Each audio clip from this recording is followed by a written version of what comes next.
ঢাকা বিমানবন্দর মর্মান্তিক দুর্ঘটনা নিয়ে কি বলে শুনেন আপনাদের মতামত অবশ্যই কমেন্টে জানাবেন। তখন অনেকক্ষণ স্টেবল ছিল আগুনটা, প্রায় 1 থেকে 1.5 ঘন্টা ওইটুকুর মধ্যেই, কিন্তু পরবর্তীতে আগুনটা 1.5 ঘন্টা ফায়ার ব্রিগেড কিন্তু চলে আসে। ফায়ার ব্রিগেড চলে আসে যখন আমরা বললাম আমাদেরকে কুরিয়ার সার্ভিসে ঢুকতে দেন, আমাদের মালগুলো আমরা সেভ করি। তারা আমাদেরকে ঢুকতে দিল না, বলে যে আমরা যেতে পারবো না, কারণ আমাদের সিভিল এভিয়েশন পারমিশন লাগবে পানি মারতে। তখন আমরা কিছু পাই না, আমাদের বের করে দিছে।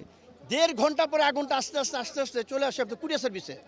কুরিয়ার সার্ভিস সমস্ত ধরার পর চলে আসে আপনার ডিজিআর, যেটা আপনার ডেঞ্জারাস গুডস, যেটা আপনার কেমিক্যালে যখন আগুন লেগে যায় তখন এটা কারো ক্ষমতা থাকে না নেবানোর।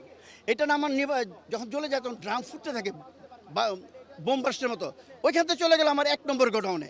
1 নম্বর গোডাউনে আমার সব বলি কি ইলেকট্রনিক্স আইটেম, তারপর আপনার অন্যান্য আইটেম। ওইখানে আমার দেখা গেছে যে জয়েন্টগুলো আমার গোল্ড আছে, ডায়মন্ড আছে, তারপরে বিভিন্ন লিকুইড গোল্ড, হ্যাঁ ওইটুকু চলে আসে।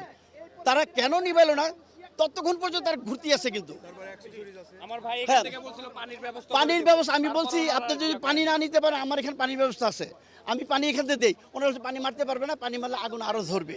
ওরা শেষ পর্যায়ে কিছুক্ষণ আগে তারা ওয়ালের মধ্যে উপরে দাঁড়িয়ে চিকন করে কিছু পানি মারতেছে, যেটা ওয়াল ঠান্ডা করার জন্য। ওয়ালটাকে ভিতরে মারা নাই, তারা ভিতরে কোনো অ্যাক্টিভিটিস করে নাই, কাউকে যেতে দেয় নাই, কোনো কিছু করতে দেয় নাই, সব ব্লক করে দেওয়াতে সমস্ত C&F, তারপর যারা কুরিয়ার সার্ভিসের যারা লোডার, তারা সবাই বাইরে ছিল।